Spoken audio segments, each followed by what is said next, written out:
Want to see a movie where the scariest thing chasing you is you? Definitely watch 2019's Us. Us is the second feature by Jordan Peele, a comedian turned horror visionary who cemented his reputation as a bold, original voice in modern cinema after his breakout debut, Get Out. This time, Peele moves deeper into the realm of duality, identity, and class, crafting a chilling allegory that plays out like a nightmare unraveling in broad daylight.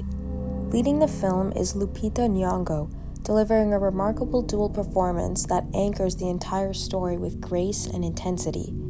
She's joined by Winston Duke, Shahadi Wright-Joseph, and Evan Alex as the Wilson family, a seemingly ordinary family whose vacation takes a horrifying turn when they're confronted by people who look exactly like them.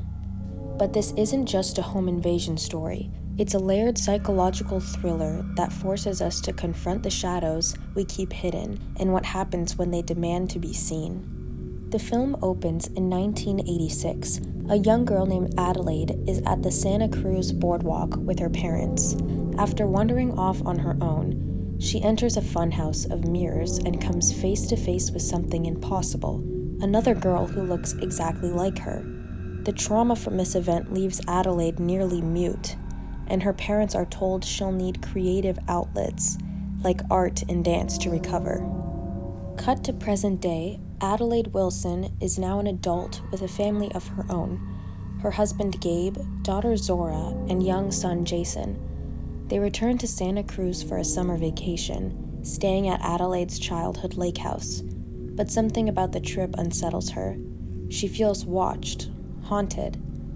At the beach, she tries to keep it together while catching up with family friends. The Taylors, played by Elizabeth Moss and Tim Heidecker, but tension brews beneath the surface.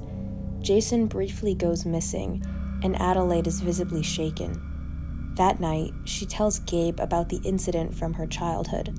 She's convinced that whatever she saw in the funhouse is coming back. As if on cue, the power goes out. Jason notices a shadowy family standing in their driveway, holding hands. Gabe tries to confront them, but they don't respond. Then silently, they scatter and break into the house. The Wilsons are attacked by the exact duplicates of themselves, grotesque, scared, and dressed in red. But these aren't just lookalikes. They're reflections twisted by suffering, rage, and silence.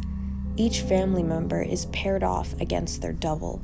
Zora is chased by Umbre, a version of herself who never speaks and never stops smiling. Gabe is dragged onto their boat by Abraham, his lumbering, almost inhumane double. Jason plays a dangerous game of mimicry with Pluto, a masked child whose face is partially burned and who mirrors Jason's every move. But it's Adelaide's encounter with her double, Red, that sets the tone. Unlike the others, Red can speak, though her voice is damaged and strained. She tells a distorted fairy tale about a girl who lived in the light, while her shadow was forced to suffer in the dark. It becomes clear these doubles, called the Tethered, have lived underground, mimicking the lives of their counterparts, and now they've come to reclaim the world above. The Wilsons eventually manage to escape, but their relief is short-lived. At the Tyler's house, their friends are suddenly murdered by their own red-clawed doubles. The Wilsons arrive only to be attacked again, but this time they fight back. Each of the Tyler's doppelgangers is defeated in brutal confrontations that show how far the Wilsons are willing to go to survive. They turn on the news and discover that this isn't an isolated incident. Across the country, the Tethered have emerged, murdering their counterparts and forming a massive human chain by linking hands. It's a chilling echo of the 1986 Hands Across America campaign, a symbol of unity that now becomes something much more sinister. Determined to find Jason, who's been taken by Red in a crafted distraction, Adelaide returns to the Santa Cruz boardwalk. There she enters the old funhouse. In this eerie facility, lined with empty halls, rabbits, and signs of replication, she finds Red. Red explains the truth. The Tethered were part of an abandoned government experiment meant to control people through clones. But the experiment failed, and they were left to suffer beneath the surface. Red, unlike the rest, remembered life above, because she wasn't born below. The two fight in a haunting ballet of violence. Adelaide ultimately kills Red and rescues Jason. But just when we think it's all over, the real twist is revealed. In a flashback, we learn what truly happened in 1986. The girl Adelaide encountered in the funhouse wasn't just her reflection. It was her. The tethered version of Adelaide had knocked the original unconscious, dragged her underground, and had taken her place. The woman we've been following, Adelaide, is actually the clone, and Red, the villain all along, was the real girl trapped in the darkness and is now seeking revenge. Jason seems to understand the truth. As they drive off, he watches his mother closely. She looks at him, but he quietly puts his mask back on. Us is more than a thriller. It's a social parable. The Tethered represent the forgotten, the oppressed, the people whose suffering built the comfort of others. Peele crafts a terrifying allegory about privilege, identity, and what it means to be truly seen. The scissors? Two halves joined together, perfect symbols of duality. The rabbits? Creatures bred in captivity, endless replication. The red jumpsuits? Uniformity, suppressed identity, a visual cue for the faceless underclass.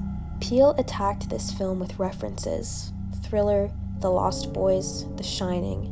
He even chose Santa Cruz as a nod to The Lost Boys, which was filmed there in the 80s. Lupita Nyong'o reportedly developed Red's fractured voice based on real research into a neurological disorder called spasmodic dysphonia, often linked to trauma. Her dual performance is at the heart of the film, portraying both vulnerability and menace in equal measure. Thanks for watching Grim Morning. Us forces us to confront the unforgettable truth that beneath our polished surfaces lies something darker, something denied, buried, but not forgotten. The scariest part? The Tethered aren't monsters from another world. They are us. If you liked this recap, hit subscribe and drop a comment. And remember, sometimes what we fear the most isn't what's out there, it's what we've left behind. I hope you have a blessed day.